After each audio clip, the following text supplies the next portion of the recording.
নেতৃত্ব যে শুধুমাত্র ত্যাগের ভোগের না, এটা যখন মাথা থেকে হারিয়ে যাবে তখন কিন্তু আমাদের পতন শুরু হবে। পৃথিবীতে খেলাফতের আদলে আবার ইসলামী নেতৃত্ব প্রতিষ্ঠিত হবে। ইরানের যে অবস্থা দেখুন, দীর্ঘদিন থেকে ইসরায়েলের গুপ্তচররা তাদের ভিতরে থেকে তাদেরকে সর্বনাশ করতেছে, ইমামতি করছে, নানা ধরনের কথা এখন আসতেছে, তারা উপলব্ধি করতে পারেনি। দেশের নাম্বার 1 ট্রেডিং অ্যাপ নিফটি ফার্স্টে পাচ্ছেন ট্রেডিং এর সব সুবিধা, dual exchange access, company analysis, portfolio তৈরি করা সহ আরও অনেক ইউনিক ফিচারের সাথে ট্রেড করতে ডাউনলোড করুন এক্ষুনি।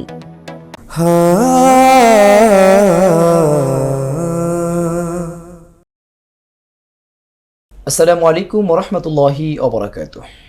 ইন্নাল হামদুলিল্লাহ ওয়াসসালাতু ওয়াসসালামু আলা রাসূলিল্লাহি ওয়া বা'দ। প্রাচ্য প্রতীচ্যের যে যেখান থেকে দেখছেন আপনাদের সকলকে স্বাগত জানাচ্ছি বাণিজ্য প্রতিদিনের নিয়মিত আয়োজন শাশ্বত মুক্তির পথ অনুষ্ঠানে। সুপ্রিয় দর্শক শ্রোতা, একবিংশ শতাব্দীতে সারা পৃথিবীব্যাপী ইসলামের যে নবজাগরণ শুরু হয়েছে, সেই নবজাগরণের পেছনে ইসলামী নেতৃত্ব প্রত্যক্ষ এবং পরোক্ষভাবে ভূমিকা রাখছেন। পবিত্র কোরআন এবং হাদিসের আলোকে ইসলামী নেতৃত্বের কী কী বৈশিষ্ট্য থাকতে পারে, আজ আমরা সে বিষয়ে আলোচনা করব। এ বিষয়ে কথা বলবার জন্য স্টুডিওতে আমন্ত্রণ জানিয়েছি বিদগ্ধ আলেমে দ্বীন, সুলেখক, আলোচক, বক্তা মাওলানা মুস্তাফিজুর রহমান। আমাদের অনুষ্ঠানের পক্ষ থেকে শায়েখকে স্বাগত জানাচ্ছি। শায়েখ, কেমন আছেন? আলহামদুলিল্লাহ, আল্লাহ তাআলা ভালো রেখেছেন। আপনি কেমন আছেন? আলহামদুলিল্লাহ। শায়েখ, আজকে বর্তমান সময়ে আমরা সারা পৃথিবীব্যাপী যে ইসলামী জাগরণ লক্ষ্য করছি, এর পেছনে অবশ্যই ইসলামী নেতৃত্বের ভূমিকা রয়েছে। আমরা যদি প্রথমে খুব সংক্ষেপে জানতে চাই যে ইসলামী নেতৃত্ব বলতে আসলে কি বোঝায়? আলহামদুলিল্লাহ, ওয়াসসালাতু ওয়াসসালামু আলা রাসূলিল্লাহ ওয়া আলা আলিহি ওয়া আসহাবিহি আজমাইন। আল্লাহ তাআলা শুকরিয়া আদায় করছি যে আল্লাহ তাআলা আমাকে এই গুরুত্বপূর্ণ একটা বিষয়ে কথা বলবো তৌফিক দান করেছেন, যে উদ্দেশ্যে আল্লাহ তাআলা মানুষকে পৃথিবীতে পাঠিয়েছেন। আলহামদুলিল্লাহ, রাসূল সাল্লাল্লাহু আলাইহি ওয়াসাল্লামের প্রতি দরুদ পেশ করছি এবং ইসলামী নেতৃত্ব প্রতিষ্ঠা করবার জন্য যুগে যুগে যারা জীবন দিয়েছেন, আজকের পৃথিবীতেও বিশেষত প্যালেস্টাইন তথা ফিলিস্তিনের যে মানুষগুলো শুধুমাত্র ইসলামী নেতৃত্বকে প্রতিষ্ঠা করবার জন্য নিজেদের অস্তিত্বকে টিকিয়ে রাখবার জন্য যে প্রচেষ্টা তারা চালিয়ে যাচ্ছেন, আল্লাহ যেন তাদের স্যাক্রিফাইসকে কবুল করেন এবং তাদের জন্য আল্লাহ যেন মুক্তির পথকে সহজ করে দেন, দোয়া করছি। কেন ইসলামী নেতৃত্ব ইসলামে অত্যন্ত গুরুত্বপূর্ণ একটি বিষয়। সাধারণত আপনি যেমনটি বললেন যে পৃথিবীতে ইসলামী নেতৃত্ব নিয়ে এখন একটি আলোচনা সর্বমহলে শুরু হয়েছে। রাসূলুল্লাহ সাল্লাল্লাহু আলাইহি ওয়াসাল্লাম তিনি তার যে বক্তব্য দিয়েছেন, তিনি একটা হাদিসের মধ্যে বলেছেন যে পৃথিবীতে খেলাফত থাকবে, চূড়ান্ত পর্যায়ে খেলাফতের পরে কিন্তু খেলাফত আলা মানহাজিন নবুয়া বা মিনহাজিন নবুয়া একটি কথা রয়েছে যে পৃথিবীতে খেলাফতের আদলে আবার ইসলামী নেতৃত্ব প্রতিষ্ঠিত হবে। সেজন্য এই রাসূল সাল্লাল্লাহু আলাইহি ওয়াসাল্লামের এই ভবিষ্যৎবাণী, তার কথা, একই সাথে ইবনুল খাল্লাদুন বা ইবনে খালদুনের যে ভবিষ্যৎবাণী যে আসলে কোনো সভ্যতাই পৃথিবীতে 100 বছরের বেশি টিকে থাকতে পারে না, সেই হিসেবে ওসমানী খেলাফতের পতনের পরে 100 বছর কিন্তু পেরিয়ে গিয়েছে। সুতরাং বিশ্বে ইসলামী নেতৃত্বের প্রত্যাশা দিন দিন বেড়ে যাচ্ছে এবং ইসলামী নেতৃত্ব আবার আসবে, সেই পথ সুগম হচ্ছে। সুতরাং ইসলামী নেতৃত্ব অত্যন্ত গুরুত্বপূর্ণ একটি বিষয়। ইসলামী নেতৃত্ব হচ্ছে যেটি আল্লাহ এবং তার রাসূলকে সামনে রেখে, তথা আল্লাহর উপরে বিশ্বাস, আল্লাহ তাআলার সার্বভৌমত্ব মেনে নেওয়া এবং রাসূল সাল্লাল্লাহু আলাইহি ওয়াসাল্লামের সুন্নাহ পদ্ধতিতে একটি সামগ্রিক প্রক্রিয়া, যার মাধ্যমে সামগ্রিকভাবে কোনো জনগোষ্ঠীর কল্যাণে কাজ করা হয়। আচ্ছা, আমরা কি তাহলে জেনারেল লিডারশিপ এবং ইসলামিক লিডারশিপের মধ্যে কোনো পার্থক্য করতে পারি? হ্যাঁ, সাধারণ নেতৃত্ব এবং ইসলামী নেতৃত্বের মধ্যে একটি বড় ধরনের পার্থক্য রয়েছে। আচ্ছা, তার মধ্যে দেখুন যে ইসলামী নেতৃত্ব প্রথমত আল্লাহ রাব্বুল আলামিনের খেলাফত তথা আল্লাহ তাআলার খলিফা, এই বিশ্বাসকে মাথায় রেখে ইসলামী নেতৃত্ব প্রতিষ্ঠিত হয় যে আমি হচ্ছে আল্লাহ তাআলার প্রতিনিধি। দ্বিতীয় বিষয় হচ্ছে ইসলামী খেলাফত সার্বক্ষণিক, ইসলামী খলিফা বা ইসলামী নেতৃত্ব সার্বক্ষণিক আল্লাহ রাব্বুল আলামিনের ইবাদত করবার সেন্স বা ইবাদত করবার দৃষ্টিকোণ মাথার মধ্যে রেখে সে নেতৃত্ব দিয়ে থাকেন। তার সমস্ত কাজ কর্মের পেছনে উদ্দেশ্য থাকে যে আমি আল্লাহ তাআলার সন্তুষ্টি অর্জন করতে চাই, তার ইবাদত, আমার সমগ্র প্রচেষ্টা হবে আল্লাহ তাআলার ইবাদত হওয়ার মতন। তৃতীয় বিষয় হচ্ছে ইসলামী নেতৃত্ব মানবতার সেবাকে ইবাদতের হিসাবে গণ্য করে। যেমনটি আল্লাহ রাব্বুল আলামিন বলেছেন, কুনতুম খায়রা উম্মাতিন উখরিজাত লিন-নাস, তোমরা হচ্ছে পৃথিবীর সর্বশ্রেষ্ঠ জাতি এবং তোমাদেরকে বের করা হয়েছে মানবতার কল্যাণের জন্য, সেটি তোমরা সৎ কাজের আদেশ করবে, মানুষকে অন্যায় কাজ থেকে নিষেধ করবে। এই তথা যে মানুষের সেবা করে আল্লাহ তাআলাকে পেতে চাওয়ার মানসিকতা, এটি ইসলামী নেতৃত্বের হচ্ছে ইসলামী নেতৃত্বের মধ্যে থাকে। চতুর্থ বিষয় হচ্ছে ইসলামী নেতৃত্ব। এখানে সাধারণ নেতৃত্বে সবসময় তথা নিজেকেই সমৃদ্ধ করবার মানসিকতা থাকে, আচ্ছা। কিন্তু ইসলামী নেতৃত্বে এমনটি থাকে না। ইসলামী নেতৃত্বে সার্বক্ষণিক শুধু মানবতার কল্যাণকেই প্রাধান্য দেওয়ার মানসিকতা থাকে। আপনি যে 4টা পয়েন্ট বললেন, এগুলোকে একই সাথে কিন্তু আমরা ইসলামী নেতৃত্বের বৈশিষ্ট্য হিসেবেও চিহ্নিত করতে পারি। হ্যাঁ, কিন্তু অবশ্যই। এর বাইরে মোটা দাগে আরো কমন কোনো বৈশিষ্ট্যের কথা কি আপনি উল্লেখ করবেন? ইসলামী নেতৃত্বের বৈশিষ্ট্যের ব্যাপারটি আল্লাহ রাব্বুল আলামিন কোরআনুল কারিমে অনেকভাবে তিনি বিশ্লেষণ করেছেন। তার মধ্যে সূরা আলে ইমরানের যে বক্তব্য, সেখানে আল্লাহ তাআলা তার রাসূল সাল্লাল্লাহু আলাইহি ওয়াসাল্লামের কয়েকটি গুণের কথা বলেছেন। যেমনটি আল্লাহ তাআলা বললেন, ফাবিমা রাহমাতিম মিনাল্লাহি লিনতা লাহুম। আল্লাহ তাআলা তার নবীকে বললেন যে আল্লাহ তাআলা কতই না অনুগ্রহ তোমার উপরে করেছে যে তুমি তাদের উপরে কোমল ছিলে। বোঝা গেল ইসলামী নেতৃত্ব একটি বড় বৈশিষ্ট্য হলো তারা তাদের অধীনস্থদের ব্যাপারে কোমল হৃদয়ের অধিকারী হবেন এবং তাদেরকে কাছে রাখবার মানসিকতা রাখবেন। একই সাথে মানুষের মন মানসিকতাকে যেন উপলব্ধি করবার মতন সেই ধরনের মানসিকতা ইসলামী নেতৃত্বের মধ্যে থাকতে হবে, কোমল হৃদয় সম্পন্ন হওয়া। এবং আল্লাহ তাআলা আরেকটি স্থানে তার নবীকে বলেছেন, ওয়াকফিদ জানাহাকা লিমান ইত্তাবাআকা মিনাল মুমিনিন, যে হে নবী, তোমাকে যারা অনুসরণ করছে মুমিনদের মধ্যে, তাদের জন্য তুমি তোমার রহমতের ডানাকে বিছিয়ে দাও। সুবহানাল্লাহ। অর্থাৎ ইসলামী নেতৃত্ব সবসময় সাধারণ মানুষের জন্য এই বৈশিষ্ট্যের অধিকারী থাকবেন। তারপরে দেখুন, কঠোর হৃদয়ের মানসিকতা না হওয়া, ওয়ালাউ কুনতা ফাজ্জান গালিজাল কলব লানফাদ্দু মিন হাওলিক।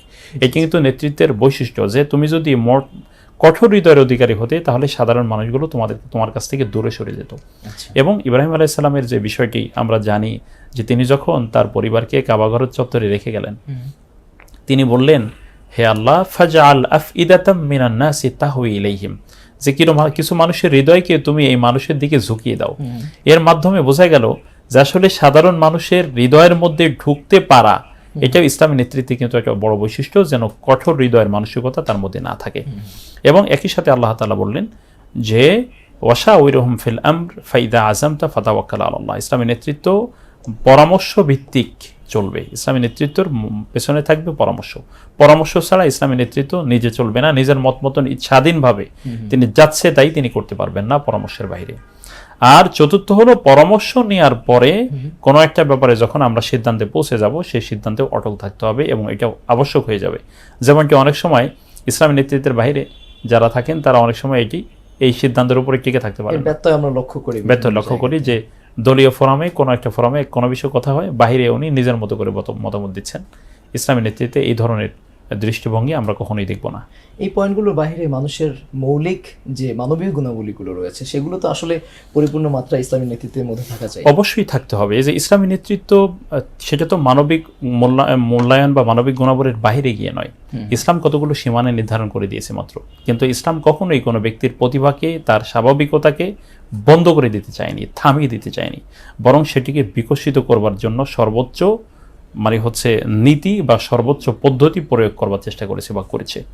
সেই জন্য মানুষের মৌলিক যেগুলো গুণাবলী আছে, ধৈর্য, সহনশীলতা, বিচক্ষণতা এবং অ্যানালাইজিং ক্যাপাসিটি, মানুষকে অ্যানালাইজ করবার মতো মানসিকতা, একই সাথে মানুষের যাচাই বাছাই করা, কোনো একটা সিদ্ধান্ত নিয়ে সেটার উপর দৃঢ় থাকা এবং অনড় মনোবল হওয়া এবং বিচার বিশ্লেষণ করবার মতন দক্ষতা তার ভিতরে থাকে, সবগুলো ইসলামী নেতৃত্বের মধ্যে থাকতে হবে এবং সেটি ব্যাপকভাবেই থাকতে হবে। কারণ আমরা মূলত এর মাধ্যমে একটি বড় পরিবর্তন চাই।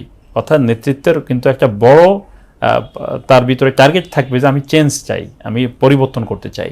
সাহসিকতা বলি কিংবা অন্যান্য মানবীয় যে মৌলিক গুণাবলী রয়েছে, সেগুলো তো আসলে ইসলামী নেতৃত্বের, এটি তো স্বাভাবিক ব্যাপার। ধরুন, ইসলাম তো কতগুলো ব্যাপারে শুধুমাত্র দিক নির্দেশনা দিয়ে যায় মাত্র। একজন ব্যক্তির মানবীয় গুণ, তার যে বুদ্ধিমত্তা, তার সিদ্ধান্ত নেওয়ার মতো ক্ষমতা, তার বিচার বিশ্লেষণ শক্তি এবং তিনি কোনো একটা ব্যাপারে দৃঢ়তা অবলম্বন করবার মানসিকতা, সিদ্ধান্তে অনড় হয়ে থাকা, এই সবগুলোই কিন্তু ইসলামী নেতৃত্বের মধ্যে থাকতে হবে। কারণ তিনি আল্লাহর খালিফা, তিনি আল্লাহ তাআলার প্রতিনিধি, সুতরাং তাকে তো অবশ্যই এই ব্যাপারে তার ভিতরে এই কোয়ালিটি থাকতে হবে। এবং একই সাথে দেখুন, রাসূলুল্লাহ সাল্লাল্লাহু আলাইহি ওয়াসাল্লাম আল্লাহ রাব্বুল আলামিন যে গুণগুলোর কথা বলেছেন সূরা আলে ইমরানের মধ্যে, যে ফাবিমা রাহমাতিম মিনাল্লাহি লিনতা লাহুম, এর মধ্যেও কিন্তু অনেক গুণাবলীর কথা আছে যে আল্লাহ তাআলা তোমার উপরে দয়া করেছেন যে তুমি তাদের উপরে কোমল ছিলে। বোঝা গেল নেতৃত্ব তিনি কোমল হৃদয়ের মানুষ হবেন, যেন সব ধরনের মানুষ তার কাছে এসে কথা বলতে পারে। একজন অধীনস্থ তিনি ঊর্ধ্বতনের কাছে কথা বলতে ভয় পান, তাকে ভয় পেয়ে তার থেকে দূরে থাকতে চান, তাকে এড়িয়ে চলেন, তিনি নেতৃত্ব হওয়ার জন্য অযোগ্য। কারণ তিনি এই সাধারণ মানুষের হৃদয়ের মধ্যে ঢুকতে পারেননি, সাধারণ মানুষের মনের কথাটি তিনি বুঝতে সক্ষম হননি, তার আবেদন তিনি বোঝেননি। সুতরাং লিংতা লাহুম ওয়ালাউ কুনতা ফাযযান গালিযাল কলবি লানফাদ্দু মিন হাওলিক। আল্লাহ তাআলা বললেন যে হে নবী, তুমি যদি কঠোর হৃদয়ের অধিকারী হতে তাহলে এই লোকজন কেউ তোমার সাথে থাকতো না। কত চমৎকার নির্দেশনা! অর্থাৎ নেতৃত্ব দিতে হলে সব মানুষকে তোমার কাছে রাখতে হবে। এবং এটির কত গুরুত্ব দেখুন, আল্লাহ রাব্বুল আলামিন ইব্রাহিম আলাইহিস সালাতু ওয়াস সালাম এর দোয়ার মাধ্যমে আল্লাহ তাআলা বলছেন যে ফাজআল আফইদাতাম মিনান নাসি তাহওয়ি ইলাইহিম। হে আল্লাহ, আমি আমার এই স্ত্রী এবং সন্তানকে যে কাবা ঘরের চত্বরে রেখে গেলাম, এই স্থানীয় লোকজনের হৃদয়গুলোকে তাদের দিকে ঝুঁকিয়ে দিও। অর্থ কি?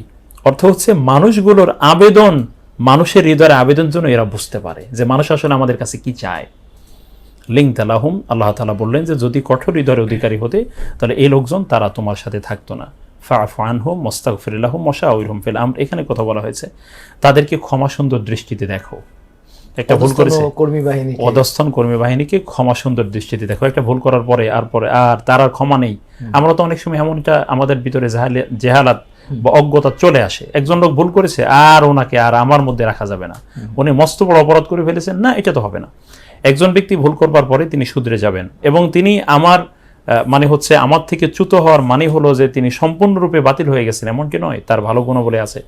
সেজন্য তাকে ক্ষমা সুন্দর দৃষ্টিতে দেখা এবং তার জন্য আল্লাহর কাছে ক্ষমা প্রার্থনা করা আরেকটি কোয়ালিটি।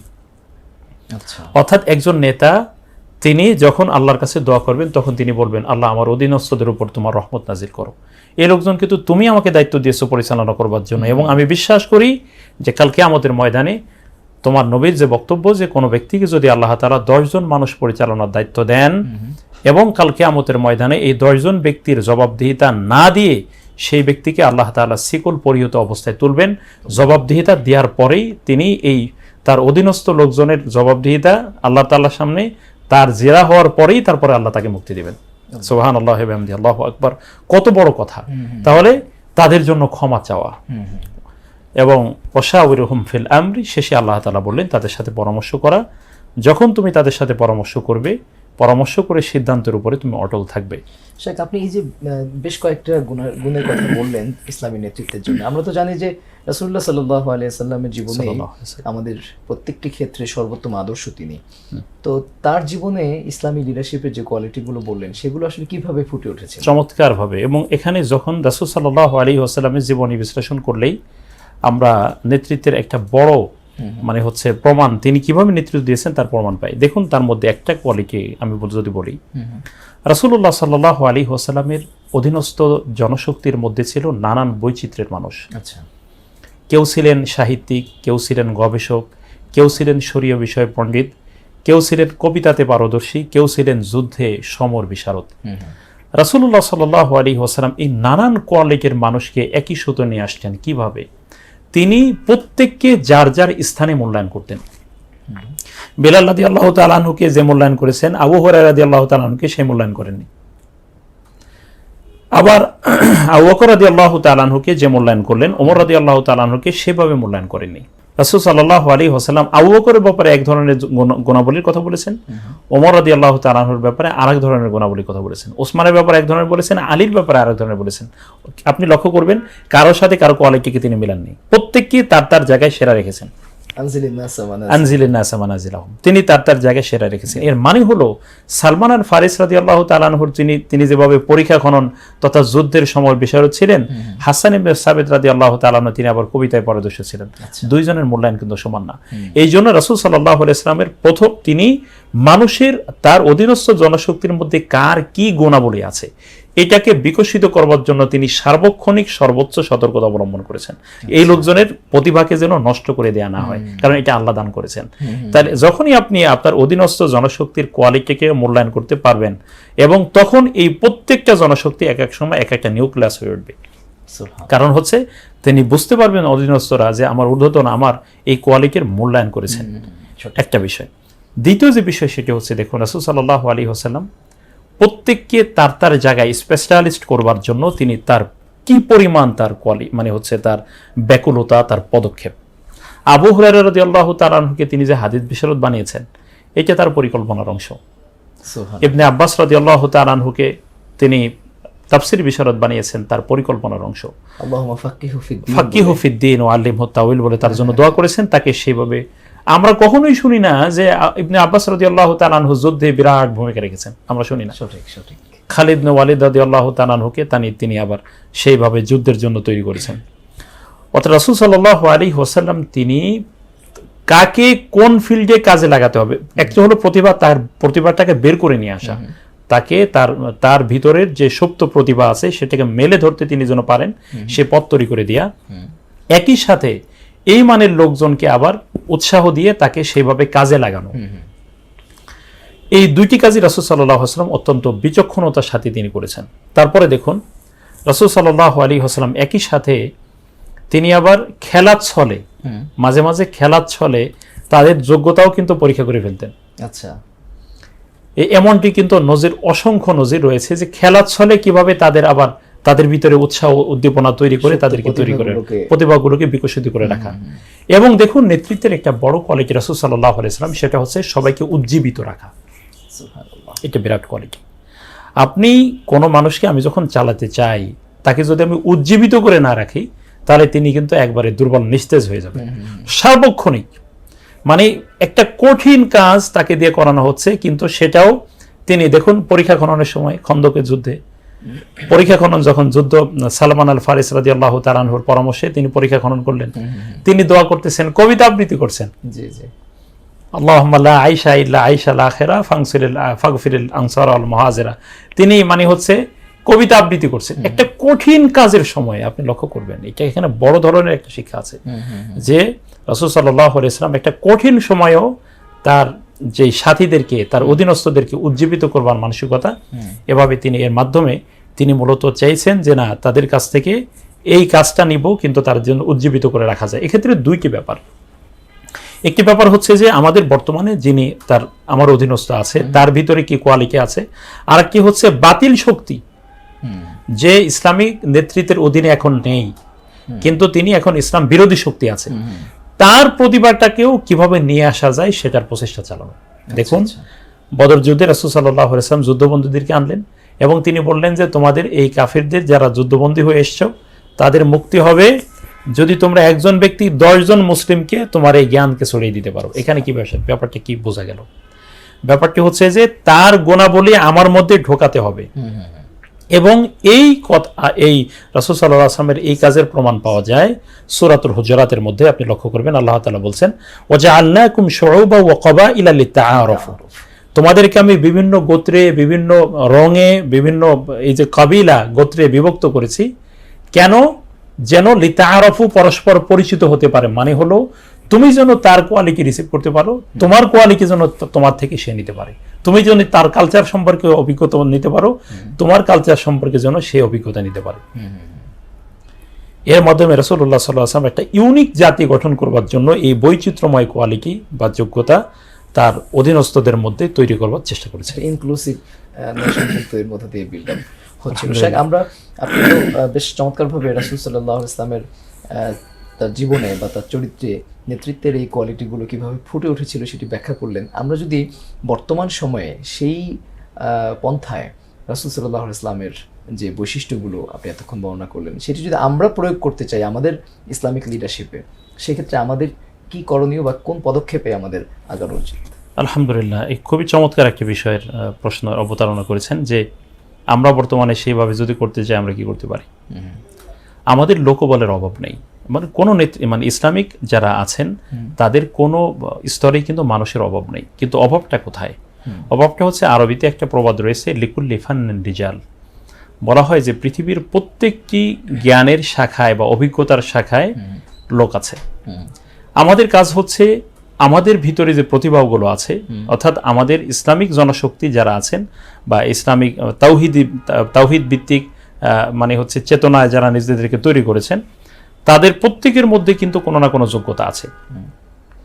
এখন আমাদের বিচার বিশ্লেষণ করতে হবে যে কে কোন দিকে পারদর্শী, তাকে সেই দিকে ডেভেলপ করবার জন্য উৎসাহ দিয়া তাকে তৈরি করা এবং তার জন্য পথ সুযোগ করে দেয়া, আচ্ছা, এছাড়া কিন্তু হবে না।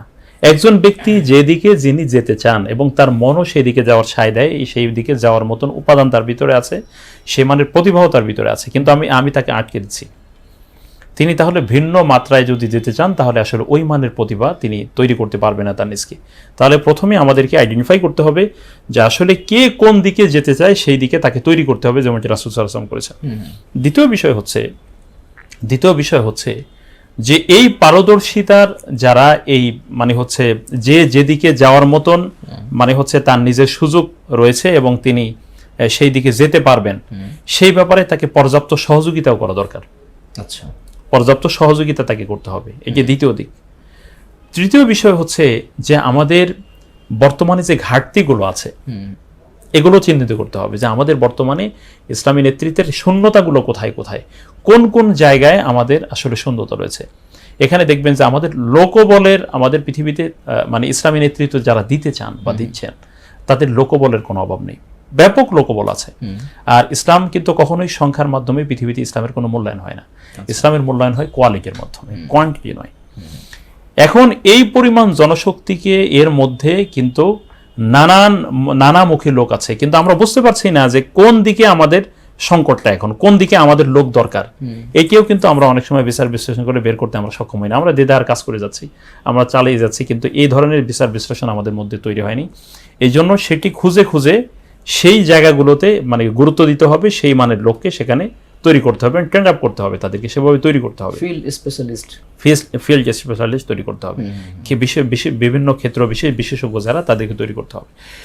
তারপরে দেখুন এখানে আরেকটি বিষয় হচ্ছে যে মানুষের জন্য তার জীবনকে সহজ করার জন্য পর্যাপ্ত সুযোগ সুবিধা সৃষ্টি করা, এটা খুবই গুরুত্বপূর্ণ একটা বিষয়।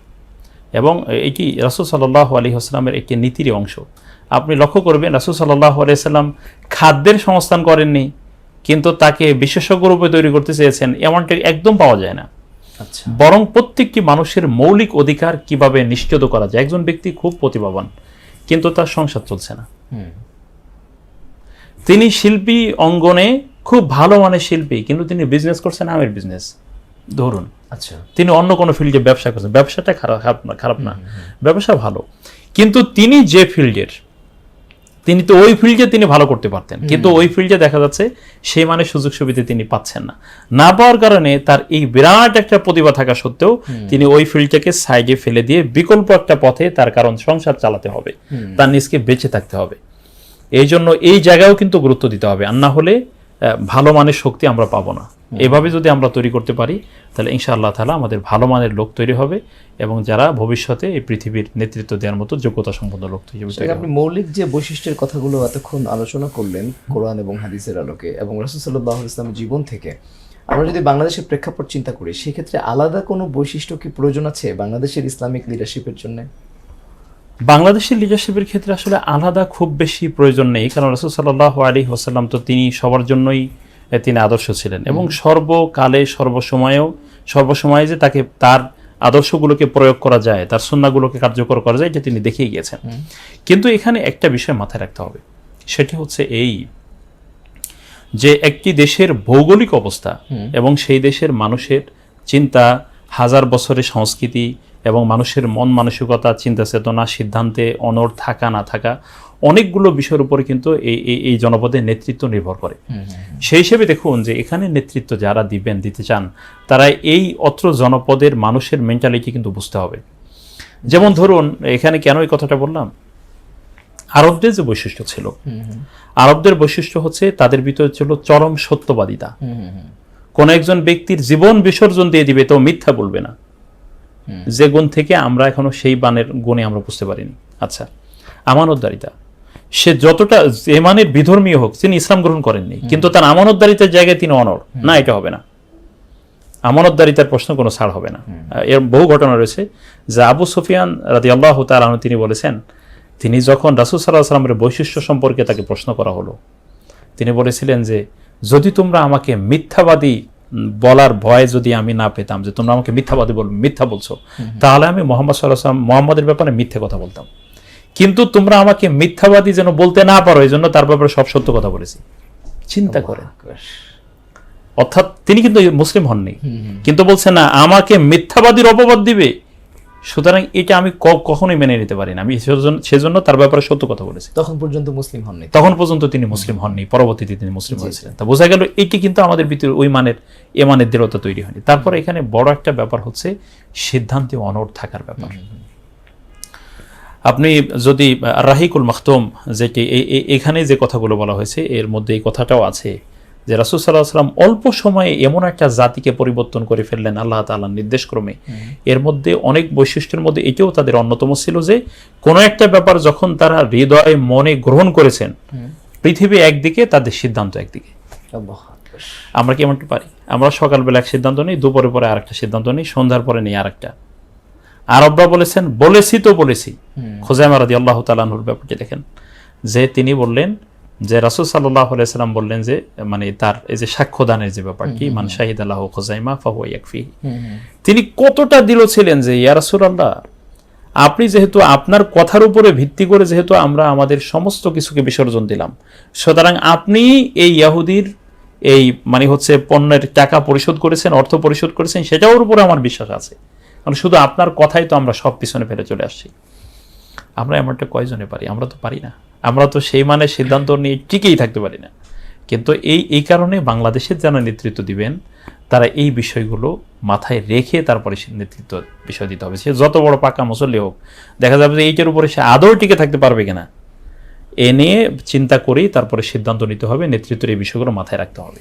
শাইখ, আপনি বলছিলেন যে সারা পৃথিবীতে ইসলামী নেতৃত্ব বা ইসলামী জনসংখ্যার আসলে কোনো কমতি নেই, তবে যোগ্যতা বা কোয়ালিটির কিছু ঘাটতি আছে। আমরা যদি সারা পৃথিবীব্যাপী মুসলিম নেতৃত্বে যে সংকট আমরা খেয়াল করি সারা পৃথিবীকে নেতৃত্ব দেওয়ার মতো, সেই জায়গাতে আসলে শুধুই যোগ্যতার অভাবেই কি মুসলিম নেতৃত্বের সংকট, না এর বাইরে অন্য কোনো কারণ আছে বলে মনে হয়? এখানে অনেকগুলো বিষয় জড়িত।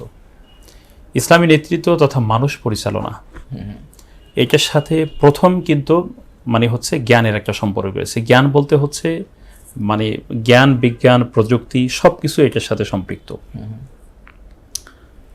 এক্ষেত্রে ওমর রাদিয়াল্লাহু তাআলা আনহুর একটা বক্তব্য রয়েছে, সেটা হয়তো আমরা অনেকেই জানি যে তাফাক্কাহু ক্বাবলা আন তুসাওয়াদু, যে তুমি মানুষকে নেতৃত্ব দেওয়ার আগে, কথাটি এবারটা সঠিক হয়েছে কিনা জানি না, কথাটি মূল কথাটি এরকম যে তুমি মানুষকে নেতৃত্ব দেওয়ার আগে তুমি এই বিষয়টা ভালো করে জেনে নাও, অর্থাৎ তাদের অবস্থা সম্পর্কে ভালো করে জেনে নাও। এখানে বর্তমান পৃথিবীতে এই নেতৃত্বের, মুসলিম নেতৃত্বের যে সংকটগুলো আছে তার মধ্যে একটি হচ্ছে যে আসলে আমরা যে মানের জ্ঞান ভিত্তিক নেতৃত্ব আমরা তৈরি করা দরকার, সে মানের জ্ঞান ভিত্তিক নেতৃত্ব কিন্তু নেই আমাদের, এক নম্বর কথা। তো যদিও সংকট শুধু একটা না। দ্বিতীয় বিষয় হচ্ছে জ্ঞান আছে, কিন্তু তিনি সামগ্রিকভাবে কোনো একটা বিষয়কে অ্যানালাইসিস করবার মতো ক্যাপাসিটি তার মধ্যে নাই, দ্বিতীয় বিষয়। তৃতীয় বিষয় হচ্ছে শুধু বাহ্যিক এই যোগ্যতা তথা আমার এই পৃথিবীর যে মানে হচ্ছে সামগ্রিক যোগ্যতা, এটাই কিন্তু ইসলামী নেতৃত্বের জন্য মূল কথা না। মূল কথা হচ্ছে আল্লাহ রাব্বুল আলামিনের সাথে তার সম্পর্ক। এর কারণ হলো রাসূল সাল্লাল্লাহু আলাইহি ওয়াসাল্লাম তিনি বদর যুদ্ধের মতো একটি যুদ্ধে সবাইকে নামিয়ে দিলেন, তাকে আল্লাহ তাআলা সাহায্য করবেন এই মর্মে ওয়াদাও রয়েছে। তার পরিকল্পনাগুলো ছিল অত্যন্ত বিচক্ষণ, যুদ্ধের নীতি, সামরিক সব পরিকল্পনা তার চূড়ান্ত। তারপরে তিনি যে কাজটি করলেন সেটা হচ্ছে আল্লাহ তাআলাকে তিনি ব্যাপক ডাকতে থাকলেন। বোঝা গেল যে ইসলামী নেতৃত্ব এই মানে হচ্ছে তার বিভিন্ন পারিপার্শ্বিক কোয়ালিটির পাশাপাশি তাকে আল্লাহ রাব্বুল আলামিনের সাথে গভীর সম্পর্ক গড়ে তুলতে হবে, কারণ জাগতিক যোগ্যতাই শুধুমাত্র ইসলামী নেতৃত্বের জন্য যথেষ্ট নয়। এটি খুব গুরুত্বপূর্ণ আর কি। শেখ, ইসলামী নেতৃত্ব এটি কি আসলে কখনো ফল ডাউন করে? যদি করে থাকে তাহলে আসলে ঠিক কী কারণে এটি ব্যর্থ হয়? ইসলামী নেতৃত্ব ব্যর্থ হওয়ার পিছনে অনেকগুলো কারণ রয়েছে। দেখুন, ইসলামী নেতৃত্ব প্রথমত তারা তাদের যে উদ্দেশ্যে নেতৃত্ব তিনি দিচ্ছেন বা সেটি যে ক্ষেত্রেই হোক, ইসলামী নেতৃত্ব ফেল করবার পেছনে বা ইসলামী নেতৃত্ব কোথাও যদি মানে হচ্ছে তারা বিজয়ী হতে না পারে অথবা তারা যদি সফল হতে না পারে, তার পিছনে অনেকগুলো কারণের একটি বড় কারণ হচ্ছে, আমরা যদি ধাপে ধাপে বলি, প্রথম কারণ হলো যে তারা আসলে তাদের সামগ্রিক জনগোষ্ঠীকে মূল্যায়ন করতে ব্যর্থ হয়েছেন। যেমন দেখুন, বালাকোটের যে বিপ্লব হলো, বালাকোটের যে সেখানে সৈয়দ আবুল হাসান মানে বেলবি রহমতুল্লাহ আলাই তিনি যে সেখানে ইসমাইল শহীদ সহ সেখানে যারা শহীদ হলেন, এই এই এই এই বালাকোটের পতনের পিছনে কারণ ছিল কি? তিনি তো ব্যাপক একটা জনগোষ্ঠীর নেতৃত্বে তিনি তৈরি হয়েছিলেন এবং একটা জনগোষ্ঠী তৈরি করেছিলেন। এখানে একটা বড় সংকট ছিল কিন্তু যে ওই এলাকার মানুষের মন মানসিকতাটা নেতৃত্ব ভালো করে উপলব্ধি করতে পারেননি। আচ্ছা, সামগ্রিক এটা একটা বিষয়, এটা হলো একটা বিষয়, বালাকোটের পতন তার কারণ। দ্বিতীয় বিষয় হচ্ছে আমরা যাদেরকে চালাবো, অ্যাডমিনিস্ট্রেশন বা প্রশাসন বা রাষ্ট্রীয় কাঠামোর যারা আছে, তাদেরকে ইসলামী নেতৃত্বের গুরুত্বটা উপলব্ধি করতে ব্যর্থ হওয়া। যেমন মিশরের পতনগুলো, মিশর সহ বিশ্বের অন্যান্য দেশে যেগুলো, এটা কিন্তু আর একটা কারণ যে অর্থাৎ আমার অধীনস্থ যারা আছে তাদেরকে ইসলামী নেতৃত্বের গুরুত্বটা বোঝাতে পারিনি, তাদেরকে আমি কি চাই সেটা বোঝাতে ব্যর্থ হয়েছি। দ্বিতীয় বিষয়। তৃতীয় বিষয় হচ্ছে মানুষ ইসলামী নেতৃত্বের কল্যাণের জায়গাটি উপলব্ধি করতে ব্যর্থ হয়েছে। আচ্ছা, মানে ইসলামী নেতৃত্ব মানুষকে মানে হলো কল্যাণ, ভালো যে ইসলামী নেতৃত্বের ভালো দিকগুলো বোঝাতে ব্যর্থ হয়েছে। এই জন্য সাধারণ মানুষের কাছে এই তার যে সৌন্দর্য সুবাতাস সেটি পরিপূর্ণভাবে তাদের কাছে পৌঁছেনি। সাধারণ মানুষ কখন বিদ্রোহী হয়, কখন নেতৃত্বের প্রতি অনাস্থা নিয়ে আসে, কখন? কারণ তিনি বুঝতে পারছেন না যে এর সামগ্রিক কল্যাণটা আমি আসলে কিভাবে, মানুষ এই কল্যাণ বা ইসলামী নেতৃত্বের সুফলটা ভোগ করতে পারছে না, তখন তো সে বিদ্রোহী হয়ে ওঠে। চতুর্থ বিষয় সেটা হচ্ছে যে পারিপার্শ্বিক অবস্থা তথা প্রতিবেশীদের একটা বড় প্রভাব থাকে। দেখুন, রাসূল সাল্লাল্লাহু আলাইহি ওয়াসাল্লাম মদিনাতে একটা ইসলামী রাষ্ট্র কায়েম করবেন, তার কিন্তু জনগোষ্ঠী আছে এবং তার ভৌগোলিক অবস্থাও কিন্তু মানে হচ্ছে তাকে সবাই নেতৃত্ব দেওয়ার জন্য প্রস্তুত রয়েছে। আচ্ছা, তারপরও দেখুন তিনি ইহুদিদের সাথে চুক্তিগুলো করলেন। কারণ কি? কারণ হচ্ছে এরা আমাকে ডিস্টার্ব করবে।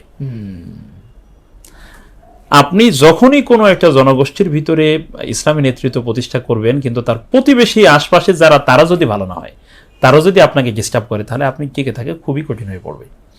এরা আপনাকে ভালো থাকতে দেবে না। রাসূল সাল্লাল্লাহু আলাইহি ওয়াসাল্লামের বিচক্ষণতা লক্ষ্য করেন। উনি মদিনায় যাওয়ার পরেই দেখলেন যে এরা তো ডিস্টার্ব করবে কারা, ওখানে কুরাইশরা ডিস্টার্ব করছে, এখন এরা এখানে ডিস্টার্ব করবে। সুতরাং প্রথমেই কেউ করতে হবে, এদেরকে লাইনে নিয়ে আসতে হবে। প্রথমে একের পর এক চুক্তিগুলো করে সবাইকে ঠান্ডা করে রাখলেন। কারণ আমার পথটা এখন ক্লিয়ার। কারণ হচ্ছে সাধারণ মুসলিমরা তো আমাদেরকে ডিস্টার্ব করবে না, তারা ডিস্টার্ব করবে। তারপরে দেখুন, এবার এটা হলো বাইরের শক্তি মোকাবেলা করলেন। তারপরে দেখুন ইন্টারনাল শক্তি, অভ্যন্তরীণ কিছু শত্রু আছে। বাইরের শত্রুর চেয়ে ঘরোয়া শত্রু বেশি ডিস্টার্ব করে অনেক সময়। এবার রাসূল সাল্লাল্লাহু আলাইহি ওয়াসাল্লাম লক্ষ্য করলেন যে এবার আমাদের ভিতরে ইরানের যে অবস্থা দেখুন, দীর্ঘদিন থেকে ইসরায়েলের গুপ্তচররা তাদের ভিতরে থেকে তাদেরকে সর্বনাশ করতেছে, ইমামতি করছে, নানা ধরনের কথা এখন আসতেছে, তারা উপলব্ধি করতে পারেনি। অর্থাৎ আমাদের বর্তমান জনগোষ্ঠীর ভিতরে এমন কিছু লোক বা এমন কিছু শক্তি লুকিয়ে আছে যাদেরকে বাহিরের আমাদের শত্রুরা তাদেরকে সহায়তা করছে। ইসলামী নেতৃত্বকে মাথায় রাখতে হবে যে আমাদের এই ভিতরেই কিছু শত্রু থাকতে পারে, তাদেরকে চিহ্নিত না করতে পারলে ইসলামী নেতৃত্ব কিন্তু পরবর্তীতে ব্যর্থতায় পর্যবসিত হয়েছে। এটি আর একটা কারণ।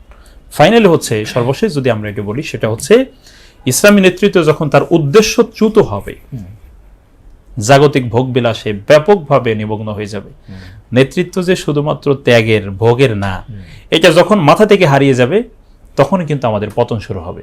যেমনটি মোগল সাম্রাজ্যের পতন, উসমানী খেলাফতের পতন, এই যতগুলো পতনের পিছনে কিন্তু এটা অন্যতম কারণ।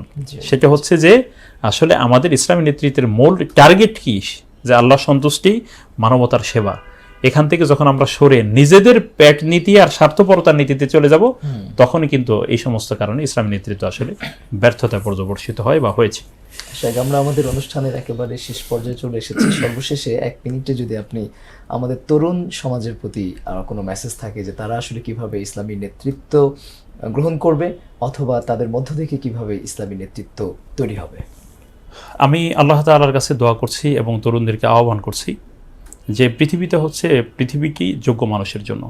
আল্লাহ তাআলা বলেছেন, ওয়ালাকাদ কাতাবনা ফিজ জাবুরি মিন বাদি যিকরি আন্নাল আরদা ইয়ারিসুহা ইবাদিয়াস সালিহুন, যে আমি আসলে জাবুর কিতাবের মধ্যে লিখে দিয়েছি যে এই পৃথিবীর নেতৃত্ব দিবে, পৃথিবীর ওয়ারিস হবে শুধু আমার বান্দাদের মধ্যে যারা সৎকর্মশীল সলাহিয়াত মানে হলো সৎকর্মশীল যোগ্য মানুষ, পৃথিবীকে অযোগ্যদের জন্য না।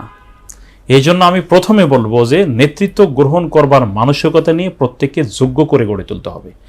আমার কোন ফিল্ড, সেই ফিল্ডে আমাকে বেছে নিয়ে আমাকে সেই ফিল্ডে যোগ্য হতে হবে প্রথম। দ্বিতীয় হচ্ছে এই যোগ্য হওয়ার পাশাপাশি আমার চরিত্রের ব্যাপারে অনড় থাকতে হবে, আমার চরিত্রকে হেফাজত করতে হবে। Character is lost, everything is lost, আমরা ইংরেজি পড়েছি। এখন আমার সীমাহীন যোগ্যতা আল্লাহ আমাকে দিয়েছেন, কিন্তু আমার চরিত্রটা ভালো না, সে কোনোভাবেই তার গন্তব্যে পৌঁছতে পারবে না, কারণ চরিত্র তাকে খেয়ে দিবে। এই জন্য দ্বিতীয় বিষয় বলবো, চরিত্রের ব্যাপারে যত্নবান হতে হবে। তৃতীয় বিষয় হচ্ছে এমন মানুষকে সঙ্গী বানাতে হবে, সাথী বানাতে হবে, এমন মানুষের সাথে থাকতে হবে যারা তার জন্য সহায়ক হবে, যারা তাকে মিসগাইড করবে না, বিপদগামী করবে না। অনেক ভালো ভালো প্রতিভাবান শক্তি আমরা দেখছি তারা নষ্ট হয়ে যায় শুধুমাত্র সৎ সঙ্গ না থাকবার কারণে। তৃতীয় বিষয় বলবো যুবকদেরকে, তরুণদেরকে, এই বাংলাদেশে সহ বিশ্বের বিভিন্ন দেশে অনেক ভালো তরুণ আছে যারা ভালো চায়, তাদেরকে খুঁজে খুঁজে তাদের কাছে থাকতে হবে, তাদের সাথে থেকে নিজেকে বিকশিত করতে হবে। আর চতুর্থ বিষয় হচ্ছে আল্লাহ রাব্বুল আলামিনকে সবসময় ভয় করেই চলবার চেষ্টা করতে হবে। তার বিধানগুলো মেনে চলে যদি সামনে আগাতে পারি, ইনশাআল্লাহ আল্লাহ তাআলা আমাদেরকে সফলতা দিবেন, আমাদেরকে যোগ্য হয়ে গড়ে ওঠার তৌফিক দান করবেন ইনশাআল্লাহ। শেখ, আপনাকে অনেক অনেক ধন্যবাদ। আপনি খুব চমৎকার করে কোরআন এবং হাদিসের আলোকে ইসলামী নেতৃত্বের বৈশিষ্ট্য নিয়ে আমাদের দর্শকদেরকে জানালেন। আপনাদেরকে অনেক ধন্যবাদ কথা বলবার সুযোগ করে দেওয়ার জন্য। সুপ্রিয় দর্শক শ্রোতা, আপনারা এতক্ষণ উপভোগ করছেন বাণিজ্য প্রতিদিনের নিয়মিত আয়োজন শাশ্বত মুক্তির পথ অনুষ্ঠানটি। অত্যন্ত দালিলিক আলোচনা এতক্ষণ উপস্থাপন করেছেন আমাদের আজকের আমন্ত্রিত অতিথি শেখ মুস্তাফিজুর রহমান। সুপ্রিয় দর্শক, আমাদের এই অনুষ্ঠানটি উপভোগ করবার জন্যই আপনাদের প্রতি কৃতজ্ঞতা জানিয়ে এবং আমাদের আগামী অনুষ্ঠানগুলো দেখবার আমন্ত্রণ জানিয়ে আজকের মতো এখানেই বিদায় নিচ্ছি। আল্লাহ হাফেজ। আসসালামু আলাইকুম ওয়া রাহমাতুল্লাহি ওয়া বারাকাতুহু।